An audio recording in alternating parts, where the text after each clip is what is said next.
Tesla की impact report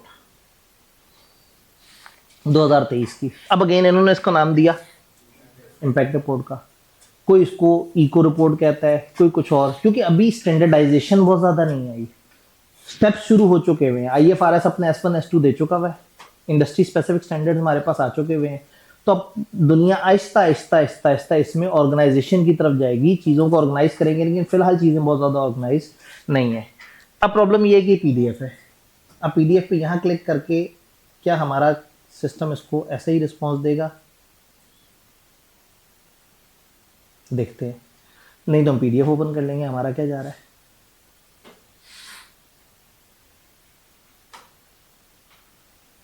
ideally इस पर क्लिक करके हमें PDF मिलनी चाहिए, नहीं मिली, बेइज्जती हो गई। कोई बात नहीं, हमारे पास पीछे PDF में पड़ी हुई होगी। आपको तो नजर ही नहीं आ रहा होगा।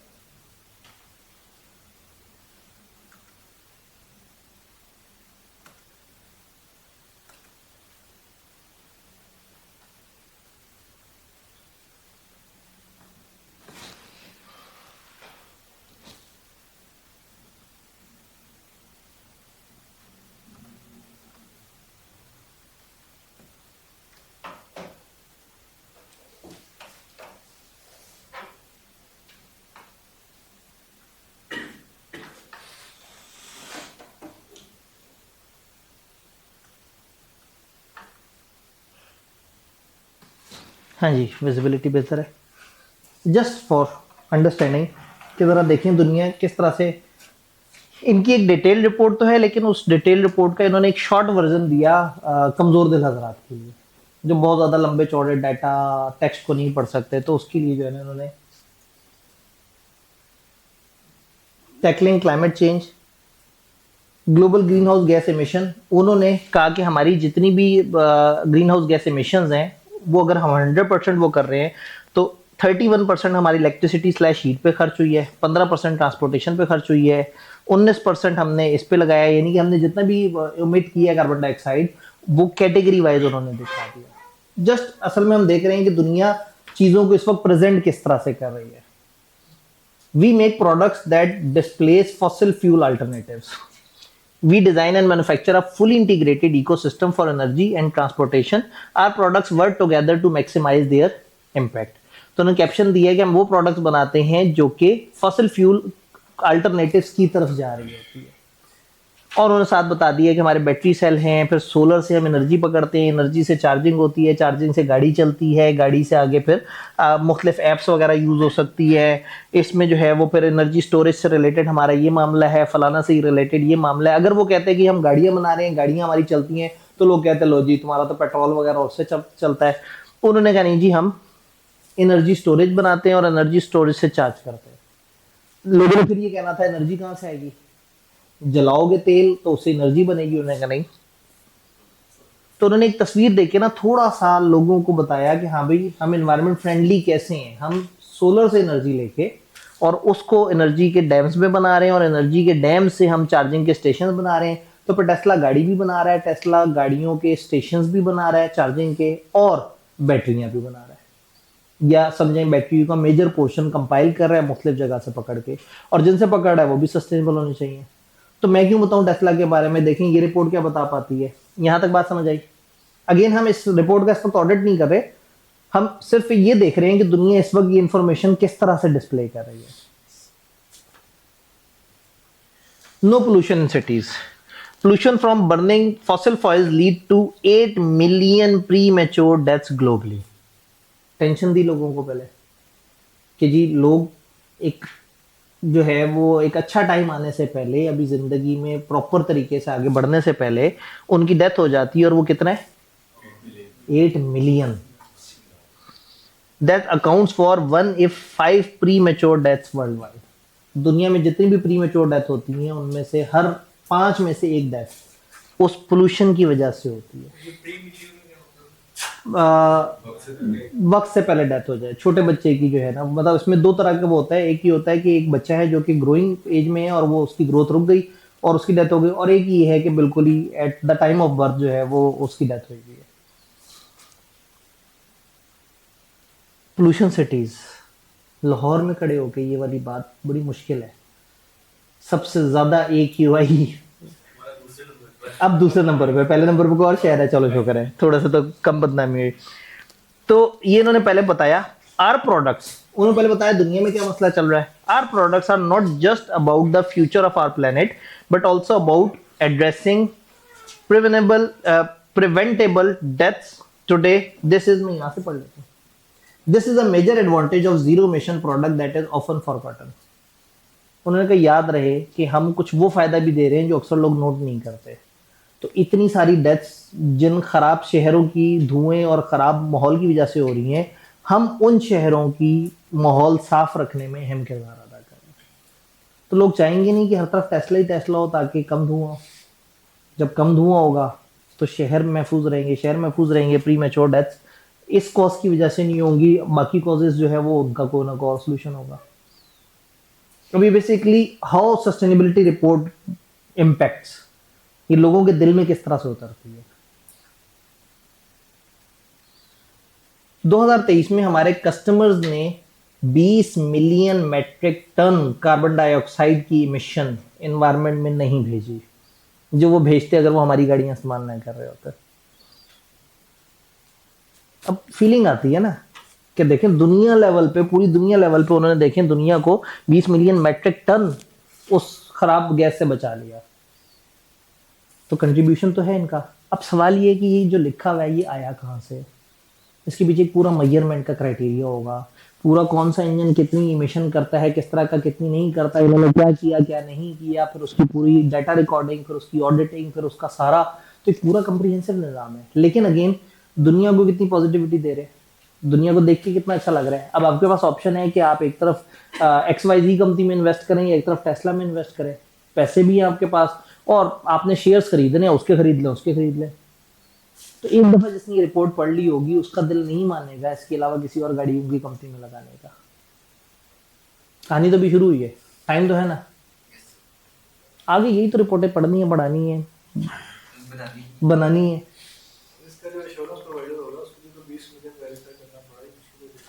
इन्होंने कहा जो एश्योरेंस प्रोवाइडर होगा उसके लिए 20 मिलियन वेरीफाई करना काफी मुश्किल होगा, तो फिर लिया होगा उसने 10 मिलियन ले लिए होंगे इसके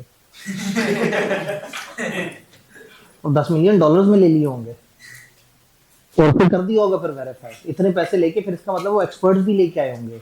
इसका मतलब है इसकी ऑडिटिंग नॉर्मल ऑडिटिंग से डिफरेंट है, क्योंकि ऑडिटिंग करने वाला अकाउंट्स और ऑडिट का एक्सपर्ट होता है, और यहाँ आपको other than audit and accounts expertise चाहिए। तो शायद आपको 620 याद हो, अदर देन अकाउंटिंग या ऑडिटिंग, फिर आप एक्सपर्ट्स लेके आते हैं, फिर एक्सपर्ट्स से एंगेज करते हैं। तो यहाँ का auditing would be a technical audit rather than conventional audit. और इसने फिर कार्बन क्रेडिट बेच के फिर पैसे भी कमाए होंगे, वो एक अलग चक्कर है, उधर से ऑडिटर के पैसे भी दे दिए होंगे और उसी की अश्योरेंस की वजह से इसको पैसे मिले होंगे। तो अगर ये पाकिस्तान होता तो मैं कह देता आपस में बैठे होंगे मेज पे और बातचीत हो गई होगी, लेकिन चूंकि पाकिस्तान नहीं है तो हम थोड़ा सा अच्छा गुमान कर सकते हैं। चले, और पाकिस्तान भी हो तो अभी इस वक्त मसला हो सकता है, आज से 10-8 साल बाद नहीं होगा। भला क्यों? क्योंकि आप लोग अश्योरेंस सर्विस प्रोवाइडर बन जाएंगे ना। जो इस क्लास में पढ़ के बैठे हुए वो तो गलत काम नहीं ना करेंगे। याद है तो हमने पहले दिन वचन लिया था, इंशाल्लाह। कहानी आगे बढ़ रही है, वो अपने फजाइल बताते जा रहे हैं। हमारा सिस्टम जो है ना, Tesla strives to achieve net zero greenhouse gas emission. ये नेट जीरो क्या होता है?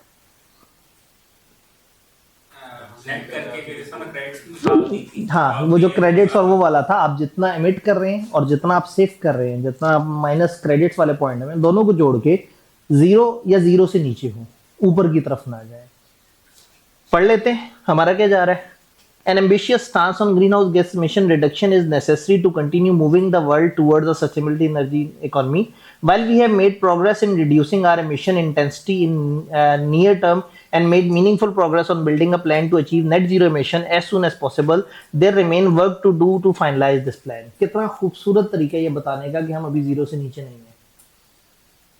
उन्हें के दुनिया को इस वक्त बहुत जरूरत है कि इस तरह से हो, और जब हमने मीनिंगफुल प्रोग्रेस कर ली है इस सारे उसमें, और एज सून एज पॉसिबल जो है वो हम चीजों को आगे लेके जाएंगे।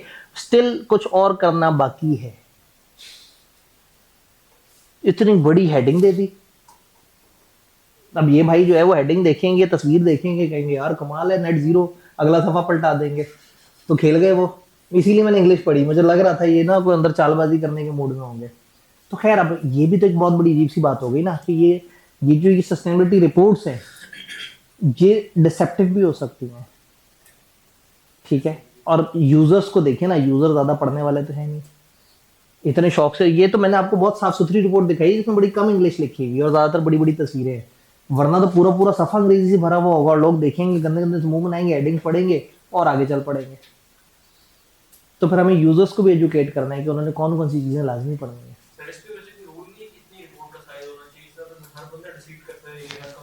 बिल्कुल ये सही कह रहे हैं। ये भी हम आज चैलेंजेस का जब एरिया आएगा तो वहां ये सारी डिबेट करेंगे और फिर इसका सोल्यूशन समझेंगे कल के लेक्चर में, जब हम S1 और S2 की तरफ आएंगे। ले जी, each Tesla on road avoids about 51 ton of carbon dioxide की एमिशन, और वो बता रहे हैं कि मैन्युफैक्चरिंग फेज जैसे जैसे आगे बढ़ता जा रहा है वैसे वैसे हम लोग जो है इतनी अवॉइड करते जा रहे हैं और हमारे ये ग्राफ नीचे आता जा रहा है। अगेन इस ग्राफ के पीछे मैट्रिसेस हैं, उनकी क्या मेजरमेंट है, किस तरह से, ये इस वक्त हम एक समराइज रिपोर्ट देख रहे हैं। Sustainable energy economy requires less mining and raw material extraction. अब तस्वीर से उन्होंने दिखा दिया कि जी जब ज्यादा एक्सट्रैक्शन होती है रॉ मटेरियल वगैरह पे तो उससे भी इन्वायरमेंट डैमेज होती है। भाई हम तो गाड़ियां चला रहे हैं लेकिन गाड़ियों के जो पुर्जे हैं वो भी तो बनते होंगे ना, वो भी तो कोई फैक्ट्री होगी, उधर से भी धुआं निकलता होगा, उधर भी खेल गए। With sustainable energy economy, the world can stop extracting 18 gigatons of fossil fuel every year. Once transitioned, accounting for a maximum need for battery metals such as lithium, nickel and others, an extra 3 gigaton of mining per year would be required. उन्होंने कहा कि जी जाहिर है sustainable economy बनाएंगे तो हम इतना बचा सकते हैं, और जब हमने बैटरी और बैटरी के अंदर इन चीज़ों की बात करनी है तो उससे 3 गीगा टन ऑफ माइनिंग हर साल हमें दोबारा से करना होगा। On net we can reduce raw material extraction by 15 giga ton per year in fossil fuel free economy. उन्होंने कहा 18 गीगा टन माइनस में जा सकते हैं, लेकिन बैटरियों के लिए कुछ ना कुछ हमें करना पड़ेगा, 3 आगे प्लस में, तो 18 की निस्बत हम कुछ अरसे बाद 3 पे खड़े हुए होंगे।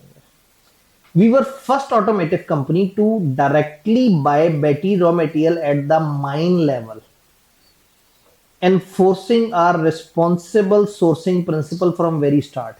उन्होंने कहा हम वो लोग हैं जो माइन पे जाके पहुंच गए, जहां से चीजें एक्सट्रैक्ट हो रही हैं रॉ मटेरियल, वहां पहुंचे और हमने फिर अपने प्रिंसिपल उन्हें बताया कि हम उनसे लेंगे जो कि ये सस्टेनेबल प्रैक्टिसेस को फॉलो करता होगा।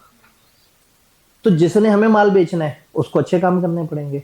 तो वो जो माइन लेवल पे ही इतनी ज्यादा एनवायरमेंट डैमेज होना शुरू हो गई, वहीं से बचत हो गई। तो हमने जितना माल खरीदा कम से कम इनडायरेक्टली हमने उतना अगले वाले स्टेप को रोका, बचाया।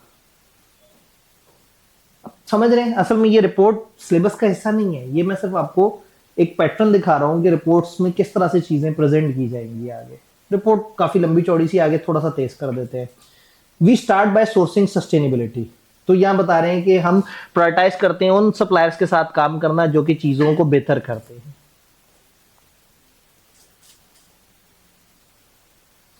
In 2023, we supported the recovery of enough battery material to produce 43,000 Model Y rear wheel drive vehicles and we are just getting started. हमने क्या किया 2023 में? Recovery of enough battery material to produce,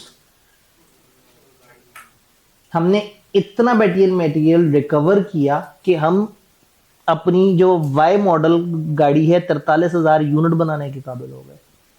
यानी वो कहना ही चाह रहे हैं कि हमारे 43,000 यूनिट्स तो इन्वायरमेंट डैमेज करके नहीं बने, हमारी ही पिछली चीज़ों की रिसाइकलिंग और उन सारी एक्टिविटीज से ही हमें हेल्प मिली है। फिर ये आगे चल के कुछ और चीज़ें भी बताते हैं थोड़ा थोड़ा सा जल्दी जल्दी से वी बिल्ड एफिशिएंट फैक्ट्रीज, हमारी energy consumption 35%, dynamic control energy efficiency के लिए 49%, रिन्यूएबल रिसोर्सेज जो 100% है उस of gigafactory Berlin electricity was match with renewables in 2023।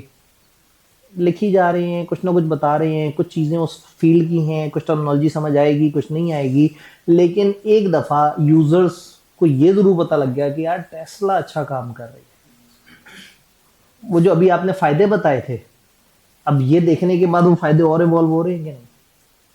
कहानी आगे चल रही है, वक्त कम और मुकाबला सख्त। Generating more electricity than is consume.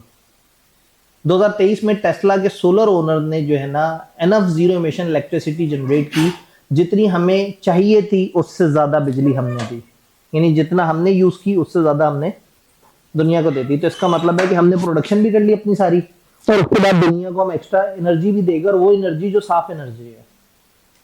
एक तो सोलर जब से आया है ना, इसने कंपनियों को जो है ना वो हीरोगिरी बड़ी आसान कर दी है।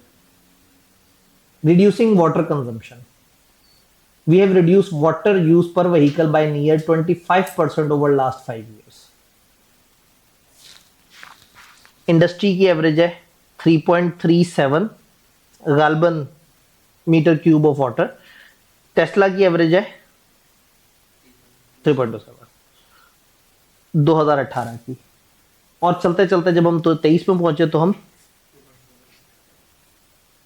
इम्प्रूव कर रहे हैं। अब अगेन इसके पीछे भी पूरी मेजरमेंट है, पूरा हिसाब किताब चला होगा, कुछ सियाने लोगों ने देखा होगा। We make the most efficient electric SUV on the road. तो एसयूवी जो हमारी है वो अगेन उसमें मुख्तलिफ तरह की कंपनियों से कंपेयर किया। अब यहाँ बहुत एहतियात करनी होगी, आप कंपेटिटर्स का डाटा दे रहे हैं तो बहुत एक्यूरेट, बहुत ज़्यादा पब्लिश डाटा होना चाहिए, और टोन डिसेंट होनी चाहिए। किसी भी तरीके से ऐसा ना हो कि आप कहें वो तो बहुत घटिया लोग हैं, हम अच्छे लोग हैं। तो आप ये नहीं कह रहे वो बुरे, आप कह रहे हैं हम काफी ज्यादा एफिशिएंट रहे, बाकियों से ज्यादा एफिशिएंट रहे। अगेन सस्टेनेबिलिटी रिपोर्ट का एक फायदा, मुफ्त की एडवर्टाइजमेंट, मार्केटिंग। तो वो फायदा मुझे बाद में पूछना था, लेकिन मैं थोड़ा सा पहले पूछा कि जरा देखें असल रिपोर्ट देखने से पहले आपके जहन में क्या फायदा आता है। लेकिन अब जो फायदा आपके जहन में आएगा, पेपर के इस दफा सवालों में से एक सवाल कहीं ना कहीं से फायदों के बारे में जरूर होगा। पहली दफा पेपर पूछ रहे हैं तो वो किसी ना किसी तरीके से सस्टेनेबिलिटी या सस्टेनेबिलिटी रिपोर्ट या सस्टेनेबिलिटी प्रिंसिपल्स या सस्टेनेबिलिटी एश्योरेंस, किसी ना किसी चीज के फायदे किसी ना किसी दरमियानी सी केस स्टडी फॉर्म में पूछ सकते हैं कि कंपनी है वो इस तरह से परेशान है, वो नई प्रैक्टिसेस की तरफ आ रही है, उसको कुछ लोगों ने मशवरा दिया है तुम सस्टेनेबल प्रैक्टिसेस को अडॉप्ट कर लो क्योंकि इसके बहुत फायदे हैं। वो कंपनी अब आपके पास मशवरा लेनी आई है कि उसे क्यों सस्टेनेबल प्रैक्टिसेस की तरफ चले जाना चाहिए। इस तरह का सवाल हो सकता है, रिपोर्ट का सवाल हो सकता है, अश्योरेंस का कोई भी सवाल हो सकता है जिसका मकसद हो कि आपसे फायदे पूछ रहे हो, और फायदे के लिए रट्टा नहीं मारना, दिल से लिखना। बस प्रॉब्लम ये है कि आपको लिखना आना चाहिए, वो अगला स्टेप होगा। और तीसरा स्टेप, आपकी टाइपिंग भी स्पीड बेहतर होनी चाहिए। उस पर भी आपसे कुछ अच्छे अच्छे टाइपिंग ट्यूटर्स भी साथ साथ शेयर करेंगे। सर लेकिन अगर ये मतलब फॉर एग्जांपल किया की होगी तो वो तो अपना बताएगा ज्यादा, तो ये मतलब ये तो गेम ही है फिर सारी। ये तो फिर गेम है। तो अभी यही बातें हमने चैलेंजेस में पढ़नी है, आज का जो हमारा आखिरी टॉपिक है, और फिर इस गेम का सॉल्यूशन अगले दिनों में है। अगर आप गौर से देखें तो अभी हमने पहले दिन सस्टेनेबिलिटी समझा, फिर हमने देखा अच्छा सस्टेनेबिलिटी है तो आगे उसमें अकाउंटेंट्स के लिए क्या, फिर सस्टेनेबिलिटी के में वो 3 पिलर्स क्या उसको समझा। अब हम समझ रहे हैं सस्टेनेबिलिटी रिपोर्ट क्या है। अब समझेंगे कि आईएफआरएस ने अपने अकाउंटिंग के स्टैंडर्ड्स के अंदर सस्टेनेबिलिटी की कौन सी चीजें ऐड की। फिर हम आएंगे सस्टेनेबिलिटी के अपने स्टैंडर्ड्स की तरफ, फिर हम आएंगे एथिक्स में सस्टेनेबिलिटी, फिर हम आएंगे ऑडिट में सस्टेनेबिलिटी, और सिलेबस खत्म हो जाएगा। तो कहानी कुछ इसी तरह से है। अभी तो पार्टी शुरू हुई है इफेक्टिवली, तो आज दूसरा प्रॉपर लेक्चर है, एक तो ओरिएंटेशन थी। ऐसा नहीं लग रहा जैसे पता नहीं कब से पढ़ रहे हैं सस्टेनेबिलिटी। क्या होगा, धुएं निकलने शुरू हो जाएंगे जब तक हम एंड तक जाएंगे, इतना नॉलेज। और फिर किताब देख के आप कहेंगे सर इतनी सी थी, आप पता नहीं क्लास में क्या क्या बातें करी जा रहे थे। पास होना तो बहुत ही छोटा सा ऑब्जेक्टिव है ना, इस क्लास का सबसे छोटा ऑब्जेक्टिव है कि पेपर पास हो जाए। अगर कभी आपको बहुत ज़्यादा आवाज़ आ रही हो तो मुझे बता दीजिएगा, मैं रफ्तार तेज़ कर दूंगा। लेकिन अल्हम्दुलिल्लाह इस रफ्तार के साथ भी समझ के भी अप्रैल के एंड तक हम अपना सिलेबस इंशाल्लाह ख़त्म कर लेंगे, तो स्टिल काफ़ी टाइम होगा। अच्छा जी, our batteries are design for 200K plus miles of driving. वो कहना क्या चाह रहे हैं, आप एक गाड़ी लें, जैसे इस वक्त जो ऑयल वाली गाड़ियां होती हैं इसमें इंजन बड़ा इंपॉर्टेंट होता है, और काफ़ी सारे साल गुजरने के बाद इंजन की रिप्लेसमेंट की बातें वगैरह होना शुरू हो जाती है। ये जो इलेक्ट्रिक व्हीकल्स है इसके अंदर सबसे काम का पुर्जा इंजन में नहीं होता, बैटरी होती है। और बैटरी सबसे ज्यादा जिस तरह से बनी होती है उसमें अनसस्टेनेबल प्रैक्टिसेस होती हैं। तो अब वो कहना ये चाह रहे हैं कि हमारी बैटरी लगा लो और जिंदगी गुजार लो। हमारी बैटरियां 200 किलो यानी कि 2 लाख प्लस माइल्स, माइल और किलोमीटर का भी आपको फर्क पता होगा, तो तकरीबन तकरीबन 3 लाख किलोमीटर, इनकी गाड़ियां 3 लाख किलोमीटर तक एक बैटरी पे चल जाएंगी कम से कम, और बैटरी की एफिशिएंसी 15% गिरी होगी अभी। इस दफा उल्टा है, इन्होंने ऊपर क्लेम कम किया है और नीचे तसल्ली से बताया है। Battery vehicle battery production can result in over 6 metric ton of, पहले बता रहे हैं कि व्हीकल बैटरी की प्रोडक्शन जो है ना वो कितना समाज के लिए नुकसानदेह होती है। तो it's important that battery last as long as the, जितना गाड़ी की लाइफ है ना उतनी ही बैटरी की लाइफ हो तो मजा आ जाए। एक ही गाड़ी में 2 दफा बैटरी डलवाई तो एनवायरमेंट डबल डैमेज होगा। तो हम वो बैटरियां बनाते ही नहीं जो जल्दी बुझ जाए, हम तो बनाती वो बैटरी हैं जो बड़ी देर तक चले, even after 2 lakh miles of usages. और साथ ब्रैकेट में ये भी बता दिया कि इससे पहले आपके यार 2 लाख माइल क्या होते हैं, the average life of a vehicle in US, US में एक औसतन गाड़ी 2 लाख माइल चलती है। तो उन्होंने कहा कि 2 लाख माइल चलने के बाद भी जो एक औसतन गाड़ी की लाइफ होती है, our batteries in model 3 and model Y lose just 15% of their capacity on average. और जो एस और एक्स वो मॉडल है वो सिर्फ 12% लूज करते हैं। ये देख रहे हैं, ये 100 और ये 0 चलती जा रही बैटरी। ये देखने के बाद क्यों नहीं लेगा कोई टेस्ला जो अफोर्ड कर सकता होगा? तो ये मार्केटिंग है। तो अगर ये क्लेम गलत हो सकते हैं, इसका मतलब है कि यहाँ अश्योरेंस की बहुत अशद जरूरत है। तो इसीलिए तो ये पूरा पेपर का नाम ही SAR है। अब अगेन वही वाली बात है कि अश्योरेंस तो हो रही है दुनिया में, मैंडेटरी कितनी है, किन मुल्कों में भी मैंडेटरी है, किन में नहीं है। इस वक्त दुनिया काफी सारा जोन में डिवाइड हुई हुई है। हमसे पहले भी इस वक्त मिडिल ईस्ट वालों की बारी आई हुई है, हमारी बारी थोड़ी सी बाद में आएगी। इवन इंडिया ने कह दिया कि पहले पाकिस्तान को पकड़ो, हम 2070 में जाएंगे।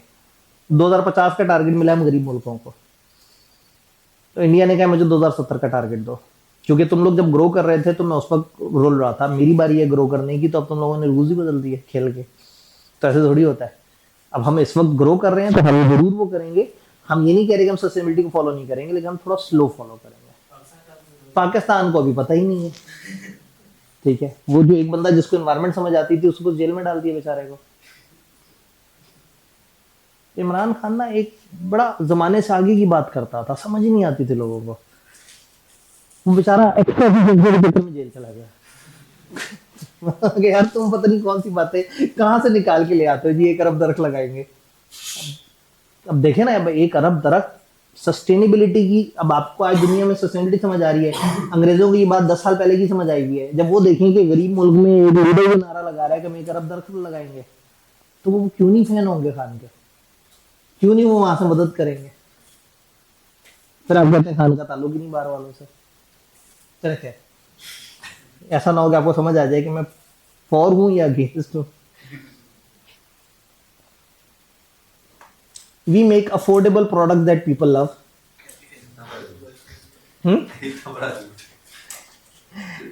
ये झूठ नहीं है, आप गलत मुल्क में बैठे हुए। ये देखने के बाद ना मैं भी परेशान हुआ। अब ये उन्होंने बताया कि लाइफस्टाइल एवरेज एनुअल माइल जो है वो मॉडल वाई के 13,000 इस तरह से करके इनके 11,000 साल में औसतन इतने चलते हैं। ये हर लाइफस्टाइल को सूट करता है। उन्होंने कहा हर लाइफस्टाइल वालों के लिए गाड़ी है, लेकिन जो आगे इन्फॉर्मेशन है ना वो ये है, model Y is price below the average new vehicle in US. $30,490 की गाड़ी दे रहे हैं। पाकिस्तान में इसको मल्टीप्लाई कर दें 2.25 से, आप 3 से मल्टीप्लाई कर दें, 90 लाख, 85 से 90 लाख के दरमियान ये एक अच्छी गाड़ी दे रहे हैं। इस वक्त हमारे पास जो थोड़ी सी भी गाड़ी क्लेम कर देती है वो हाइब्रिड है, वो करोड़ टप जाती है। हमारी सिविक करोड़ से ऊपर है। प्रॉब्लम ये है कि वो सस्ते हैं, हमारा मुल्क उन चार्जेस की वजह से महंगा है कि जब बाहर से चीज आएगी तो उस पर इतने 100% ड्यूटी और इतने 100% ये पड़ेगा, तो वो जिस जगह बैठे हैं वो तो सस्ते ही हैं। वो तो आपकी सिविक से कम कॉस्ट आपको चार्ज कर रहे हैं, एलांट्रा से कम कॉस्ट चार्ज कर रहे हैं, तो सस्ते ही हैं। तो आपको अजीब सा लगा, वो जिस मुल्क में चार्ज कर रहे हैं उस मुल्क में $20 पर आवर मिलता है मजदूर को, इसको 20 पे डिवाइड करें, 1500 घंटे एक हफ्ते में। अगर वो नॉर्मल प्रिंसिपल्स के मुताबिक 40 आवर्स काम करे तो 40 पे डिवाइड करें,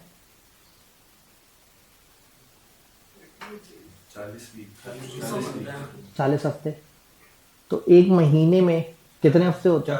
4 से ज्यादा होते हैं, क्योंकि 48 हफ्ते का थोड़ी होता है साल, 52 का होता है।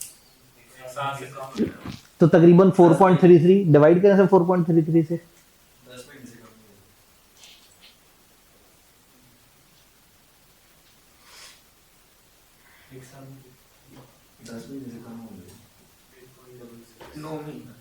पौने 9 महीने।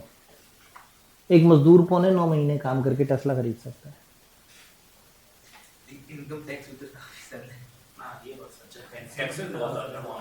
मजदूर को नहीं पड़ने, दूसरा निज़ाम है, जो ज़्यादा कमाता है उसको ज़्यादा टैक्स पड़ता है। तो वो उनका क्लेम आपको अजीब सा लगा कि टेस्ला महंगी है, लेकिन वो मतलब जो प्राइस बता रहे हैं यार, मतलब मैं देख के मैं तड़प गया। मैंने कहा यार जो है ना, मतलब इससे कम पैसों में हम यहाँ बहुत हल्की गाड़ियां ले रहे हैं आधे फीचर्स के साथ। चले, इससे पहले कि हम ज़्यादा दुखी हों, उन्होंने कहा एवरेज न्यू व्हीकल 47,000 की आती है, हम अभी भी अफोर्डेबल है। वो अफोर्डेबल क्यों बता रहे हैं? सोशल एलिमेंट भी तो है, हम लोगों की ज़िंदगियाँ खुशहाल बना रहे हैं, उनको कंफर्टेबल लाइफस्टाइल दे रहे हैं, उनको सस्ते में, उनको गुर्बत का एहसास ना हो, मजदूर भी गाड़ी खरीद सके। सोशल एलिमेंट भी तो आना था ना। More affordable than you think, अब वो और ज़्यादा साबित कर रहे हैं कि भाई हम अभी भी बहुत अफोर्डेबल हैं, आप लोग गलत सोच रहे थे। ख़त्म ही नहीं हो रही। कुछ मेरा लैपटॉप भी स्लो है। फ्रीडम टू गो एनीवेयर, वाह जी वाह। Tesla safety score, collision rate हमारा क्या है, गाड़ियां जो है ना, वो कहते हैं कि एक क्रैश होता है और एक बेस्ट क्रैश होता है। क्रैश वो होता है जो क्रैश हुआ और नुकसान हुआ, बेस्ट क्रैश होता है कि क्रैश होने के बाद गाड़ी के अंदर वाले लोगों को नुकसान नहीं हुआ। इन्होंने बेस्ट क्रैश के मतलब ही बदल दिए। We believe the best crash is no crash and focus on enhancing avoidance mitigation and active safety improvements. Tesla ये क्लेम करता है कि सबसे कम एक्सीडेंट इनके होते हैं, हालांकि इनकी अक्सर गाड़ियों में ड्राइवर भी नहीं होता। वो जो गलती इंसानों ने करनी थी वो तो खत्म हो गई, और बाकी जब वो रूल्स एंड रेगुलेशंस वाले मुल्क में चल रहे होंगे तो इनकी सेफ्टी फीचर्स और वो उनकी लेन असिस्ट और वो सारी चीजें उनको बड़े अच्छी तरीके से चला रही होंगी।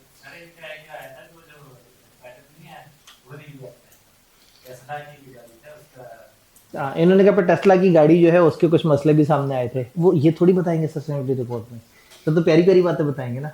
इधर तो हमने महसूस होना है, ये तो ऑडिटर कहेगा भाई उसका क्या बना, वो कहाँ लिखा है, वो किधर दिखा रहे हो, वो बात भी तो आनी चाहिए ना। फिर सेफ्टी स्टैंडर्ड्स, 4 कॉन्टिनेंट्स में हमारे जो वो ये 4 तरह के मॉडल हैं, ये इस तरह के करके फलाना फलाना ने इस ईयर में हमें इतने सितारे दिए कि ये बड़े अच्छे लोग हैं। तो वो चीजें जो हमें समझ नहीं आ रही थी कि कहाँ से आएगा डाटा, निकाल ही लिया उन्होंने, पता नहीं कहाँ कहाँ से किस किस के कौन कौन से रिव्यू किस किस ईयर के उठा के छाप दिए। कितनी प्यारी सी फीलिंग आ रही है। अब अगेन क्या इस रिपोर्ट को ऑडिट हुआ हुआ? मैंने ये लेटेस्ट उठाई थी 2023 के बाद 24 में वो हुई थी, थोड़ा सर्च करना पड़ेगा कि इसकी एश्योरेंस हुई भी है या नहीं हुई। चांसेस हैं कि हुई होगी। क्या इस तरह से होता है? यस, जब हम एश्योरेंस रिपोर्ट्स इसकी पढ़ेंगे तो उसके अंदर आप एश्योरेंस की ओपिनियन देते हैं, इसमें उसी तरह से पॉजिटिव ओपिनियन, उसी तरह से खराब ओपिनियन, एडवर्स, वो सारी चीजें ऑडिट वाली है। लेकिन अगेन हम पहुंचेंगे आहिस्ता आहिस्ता। असल में वो यही है कि हम पहले दिन हम सारी चीज़ें समझना चाह रहे हैं, हमने हर एरिया को अलग अलग तरह से अप्रोच करना है। तो यहाँ इसकी रिपोर्ट्स होती हैं, रिपोर्ट्स का फॉर्मेट भी होता है। अभी मैंने रिपोर्ट्स के फॉर्मेट्स आपसे शेयर नहीं किए, मैंने 5 रिपोर्ट संभाल के रखी हुई है, जब हम वहाँ पहुँचेंगे तो मैं उसके फॉर्मेट्स आपसे शेयर करूंगा। अभी हम यहाँ पहुंचे हैं तो मैंने ये 10 अलग अलग कंपनियों की जो है ना रिपोर्ट्स आपसे शेयर करनी है। कहाँ शेयर करनी है? आपका जो ग्रुप है उस ग्रुप की डिस्क्रिप्शन में जाएं, डिस्क्रिप्शन में 2 लिंक्स मिलते हैं। एक लिंक होता है जिसमें गूगल ड्राइव है, जिसमें किताब आएगी सही साफ सुथरी फॉर्म में, वो हमारा टारगेट है जनवरी के एंड तक इंशाल्लाह। और जो दूसरा फोल्डर है उसमें होगा क्लास रिलेटेड डाटा। तो उसमें एक फोल्डर है जिसमें हमारी जो स्लाइड्स यूज हो रही हैं वो होंगी। एक फोल्डर है जिसमें ICAP ने जितना भी डाटा दिया है, जो सिलेबस है, जो सस्टेनेबिलिटी के S1-2 स्टैंडर्ड है, जो इंडस्ट्री स्पेसिफिक स्टैंडर्ड है, जो एथिक्स का स्टैंडर्ड है, जो अश्योरेंस का स्टैंडर्ड है, जो जो ICAP ने हमें सोर्स दिया है कि हाँ भाई दिस इज योर फ्रेमवर्क, वो सारा मैंने आपसे शेयर किया हुआ है। फिर वहाँ एक और फोल्डर होगा जिसमें आपको कुछ और एक्स्ट्रा डाटा भी मिल रहा होगा, जिसमें सस्टेनेबिलिटी रिपोर्ट्स का फॉर्मेट। तो 10 अलग अलग दुनिया की मशहूर कंपनियों की सस्टेनेबिलिटी रिपोर्ट फॉर अंडरस्टैंडिंग में उस फोल्डर में डाल चुका हूँ। जब आपको मौका मिले, पता नहीं आपको समझ आ रहा है मैं जिस फोल्डर का जिक्र कर रहा हूँ? ठीक है, Google drive.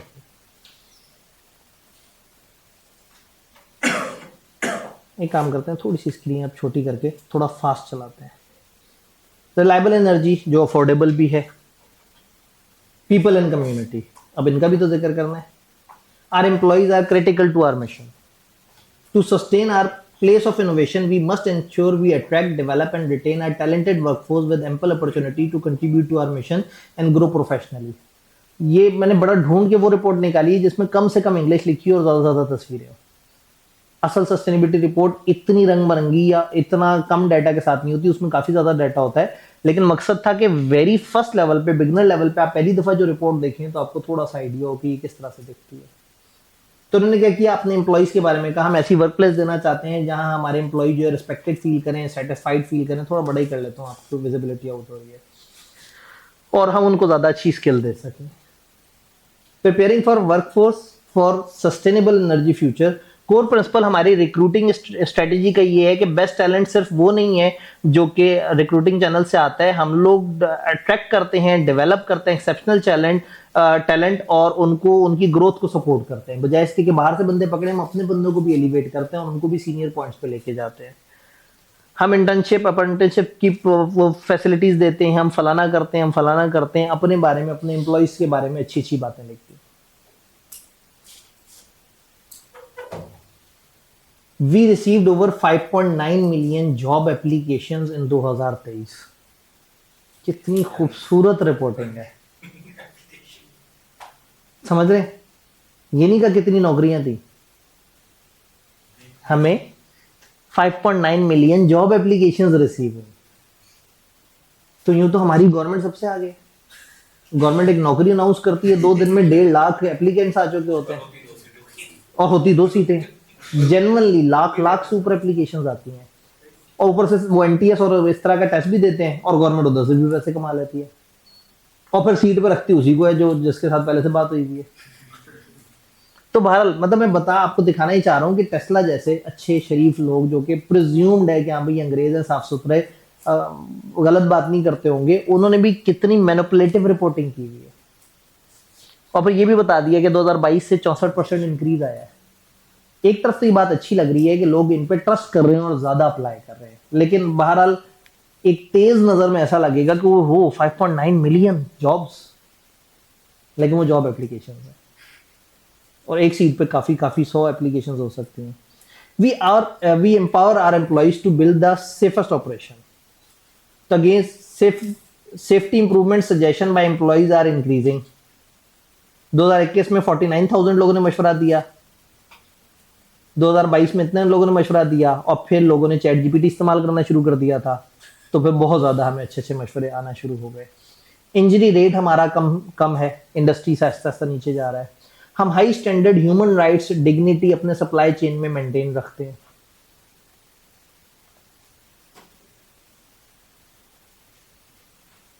We do not source cobalt from mines that use child labour.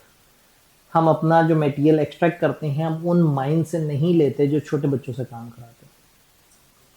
अब अगेन आप डायरेक्टली भी अच्छा काम कर रहे हैं और आप इनडायरेक्टली भी उनको भी सपोर्ट कर रहे हैं जो अच्छा काम कर रहे हैं। बियॉन्ड टेस्ला एंड पे एक प्यारी सी सड़क दिखाई, एक गाड़ी दिखाई और आपको जो है ना मेस्मराइज छोड़ के वो वापस चले गए।